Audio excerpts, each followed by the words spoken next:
അല്ലപ്പ ഈ സാധനം സമയത്രയും നമ്മൾ നോക്കിയിട്ട് കാര്യം. ഇത് ശാന്തി തീർന്നല്ലേ? ചേട്ടാ ഏതൊക്കെ സിനിമയുള്ള? റോമ 6 ഉണ്ടേ. റോമ 6ന്റെ ഒരു 3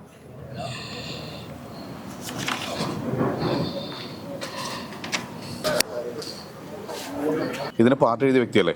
അതെ. അപ്പൊ ഇതിന് ക്യൂ നിൽക്കുന്നു. അതിന് വിജയം കൊടുത്തിട്ട് എന്നെ കാണും അല്ല, ഞാൻ പറഞ്ഞില്ല, ഇത് ഇദ്ദേഹമാണ് ഇതിന്റെ സംവിധായകൻ.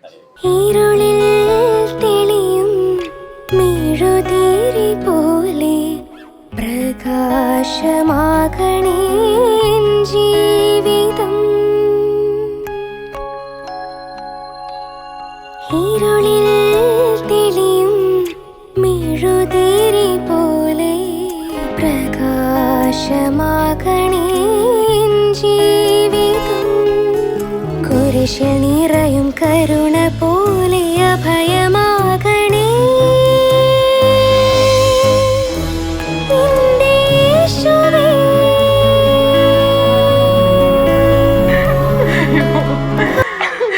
എനിക്ക് മരിച്ചു കിടക്കുന്ന പൗലോസേട്ടനെ കാണാൻ പറ്റുകയില്ല ഷൈനി.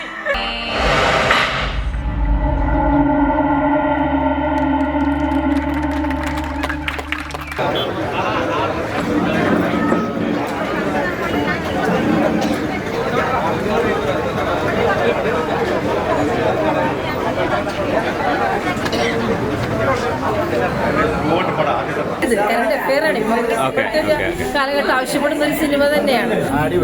ഈ സിനിമയെ കുറിച്ച് നല്ല സിനിമയായിരുന്നു. ഇഷ്ടപ്പെട്ടോ? നന്നായിട്ടുണ്ട്. ഇത് സ്കൂൾ കുട്ടികളെല്ലാം കൊണ്ടുവന്ന് കാണിക്കണം എന്നാണ് എൻ്റെ അഭിപ്രായം. കാരണം 10-13 വയസ്സുള്ള കുഞ്ഞുങ്ങളൊക്കെ കാണേണ്ടതാണ്. ഇത് നമ്മുടെ നാട്ടിലത്തെ ഒരു നമ്മുടെ സംവിധായകന്മാർ ചെയ്തത് നമ്മുടെ നാട്ടിലുള്ളവരെ കുറിച്ച് ശരിക്കും സൂപ്പർ, അതൊന്നും പറയാൻ അടിപൊളി. സിനിമ ഇഷ്ടപ്പെട്ട അടിപൊളിയാണ്. അടിപൊളി. താങ്ക് യു ചേച്ചി. സിനിമ ഇഷ്ടപ്പെട്ടോ? ജയചന്ദ്രന്റെ പാട്ട് അടിപൊളി. സിനിമ മൊത്തത്തിൽ എങ്ങനെയുണ്ട്?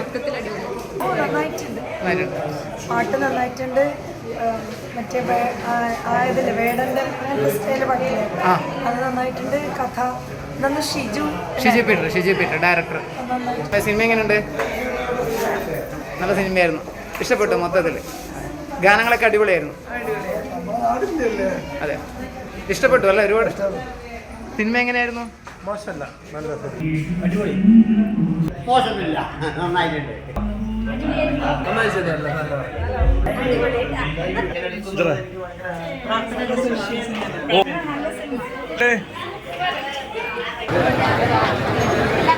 ഉപയോഗിക്കുന്ന പല കാര്യങ്ങളെ പറ്റിയുള്ള ഒരു വിമർശനാത്മകമായ സമീപനമാണ്.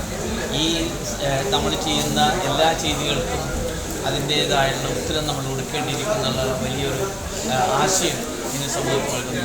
മദ്യത്തിനെതിരായിട്ടും മയക്കുമരുന്നിനെതിരായിട്ടും സ്ത്രീകളോടുള്ള പെരുമാറ്റത്തിന് എല്ലാത്തിനുമുള്ള ഒരു സാമൂഹിക വശം ഇതിൽ കൊടുക്കുന്നു.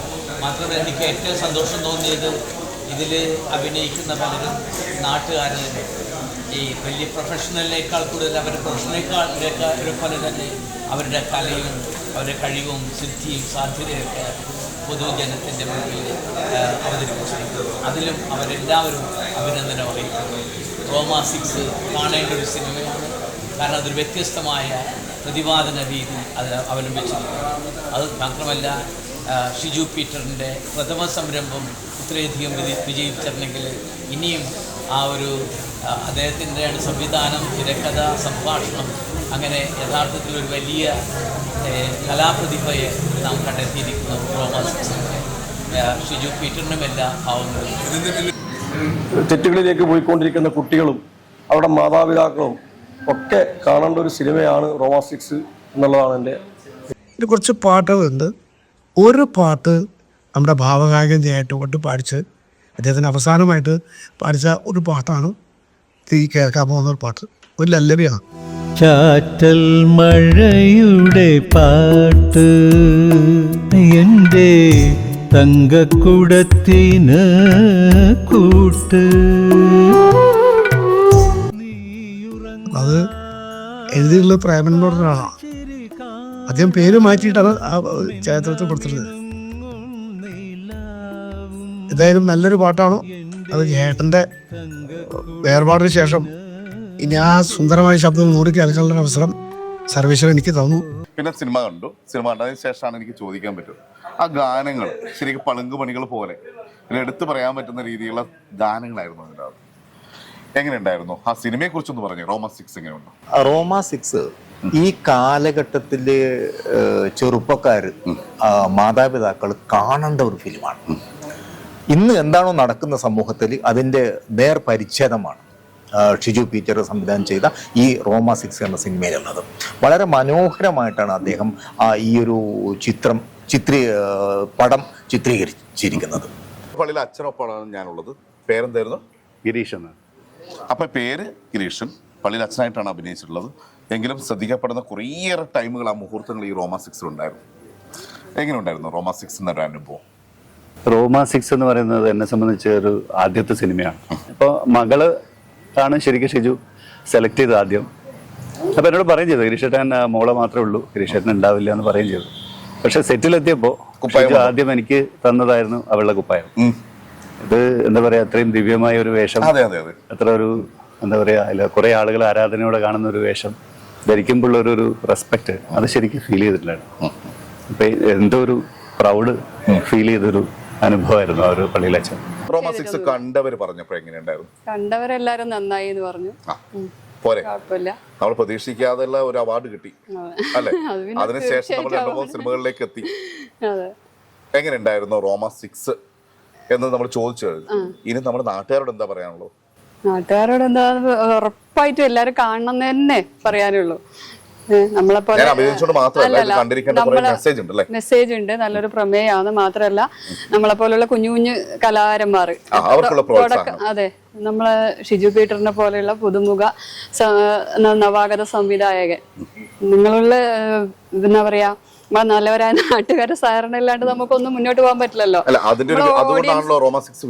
അതെ, ഓഡിയൻസ് ഇല്ലെങ്കിൽ പിന്നെ നമ്മളിവിടെ കളിച്ചോണ്ട് കാര്യമില്ലല്ലോ. നമ്മളിനി ഒരു ചെറിയ വീഡിയോ ഇറക്കുമ്പോഴായാലും സിനിമ ആയാലും അതിന് ഇതാണല്ലോ വേണ്ടത്. റോമ 6 എന്ന സിനിമ ഒരു പുതിയൊരു അനുഭവമായിട്ട് എനിക്ക് തോന്നി. അപ്പം എന്തായാലും ഞാൻ വന്നു, അപ്പം തന്നെ സംവിധാനം കണ്ടു. ഒരു സാധാരണക്കാരായിട്ട് ഒരു പയ്യന്നൂരുകാരനെ ആ കാണുന്ന സമയത്ത് എൻ്റെ ഒരു കൂട്ടുകാരനായ വിജേഷ് കുട്ടിപ്പറമ്പിൽ, അദ്ദേഹമാണ് എന്നോട് പറയുന്നത്, ഇതേ അങ്ങേരാണ് സംവിധായകൻ, നമുക്കൊന്ന് കാണാൻ പരിചയപ്പെടാമെന്നു. ഞാൻ എന്തായാലും കൈ കൊടുത്തു, സിനിമ കാണാൻ പോയി.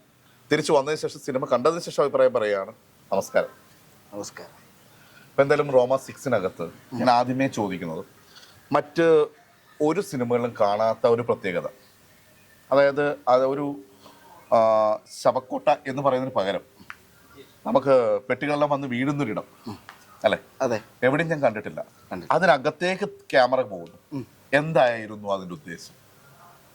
അതിന്റെ ഉദ്ദേശം എന്താന്ന് വെച്ച് കഴിഞ്ഞാല്, ശരിക്കും പറയാൻ ഞാനും ചേട്ടനും തമ്മിൽ ഒരു പ്രശ്നമുണ്ട്.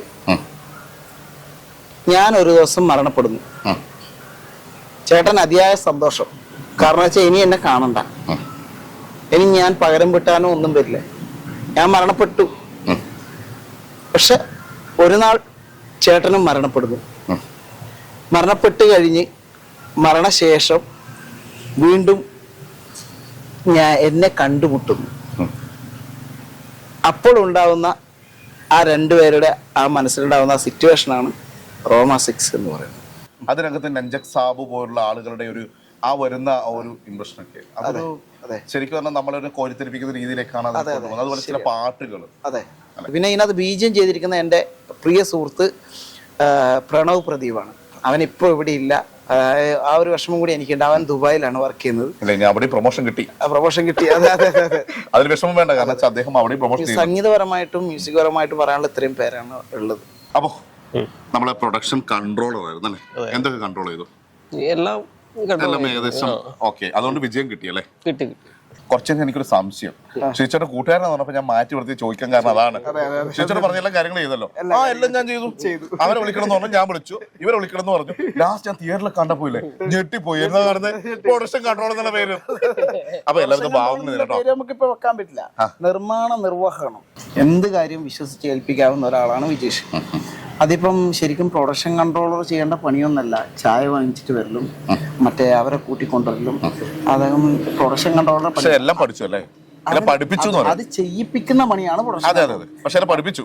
അത് പഠിപ്പിച്ചൊന്നുമല്ല, കാരണം നമ്മുടെ ഒരു ചുരുങ്ങിയ ബഡ്ജറ്റിലൊരു സാധനമായതുകൊണ്ട് ആ രീതിക്ക് നിന്നിട്ട് ഇപ്പൊ ഞാൻ വിജേഷിന്റെ അടുത്ത് കൊടുത്തിട്ട് ഇത്ര പൈസ ഉള്ളൂ എന്ന് പറഞ്ഞാൽ ആ പൈസ കൃത്യമായിട്ട് കണക്കടക്കം. കൃത്യമായിട്ട് കണക്കടക്കം കൃത്യമായിട്ട് അല്ല കണക്കടക്കം അത്തരത്തിലുള്ള ആളുകളുടെ ഒരു കൂട്ടായ്മയുടെ വിജയമാണ് ഇത്. വിജയമാണിത്. പിന്നെ എനിക്ക് ഏറ്റവും കൂടുതൽ നന്ദി പറയാനുള്ളതെന്ന് വെച്ചാൽ ഇത് ശാന്തി തിയേറ്ററിനോടാണ്.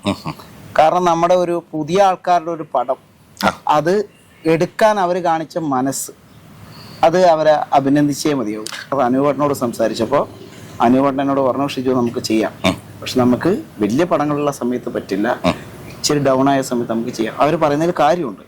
അപ്പം ഞാനത് മനസ്സിലാക്കി നമുക്ക് നല്ല അനുയോജ്യമായ 7:30 ഷോ തന്നെ അവർ തരികയും ചെയ്തു. അത് നമുക്ക് ഒരുപാട് യൂസ്ഫുൾ ആയിട്ടുണ്ട്. പാപത്തിന് ശമ്പളം മരണത്രേ. റോമ 6 പിന്നെന്തോ 23 ഉണ്ട്. 23 ഉണ്ട്. അതെന്തുകൊണ്ടാന്ന് വെച്ച് കഴിഞ്ഞാല് നമ്മൾ ഈ ചില പടങ്ങൾ ടൈറ്റിൽ ഇട്ട് കഴിഞ്ഞാൽ ആ പടം ചില നമുക്ക് രജിസ്റ്റർ ചെയ്യാനൊക്കെ. അപ്പൊ ചിലപ്പോ നമ്മളോട് സ്നേഹമുള്ളവരാണല്ലോ ചുറ്റുമുള്ളത്. ചിലപ്പോ നമ്മൾ അവിടെ പോകുന്ന സമയത്ത് ചിലപ്പോ ഈ പേര് ആരെങ്കിലും വേറെ ആരെങ്കിലും രജിസ്റ്റർ ചെയ്തിട്ടുണ്ടെങ്കിൽ നമുക്ക് ഈ പേര് ഉപയോഗിക്കാൻ പറ്റില്ല. മുൻകൂട്ടി കണ്ടുകൊണ്ട് ഞാൻ 2 ടൈറ്റിൽ ഉണ്ടാക്കി.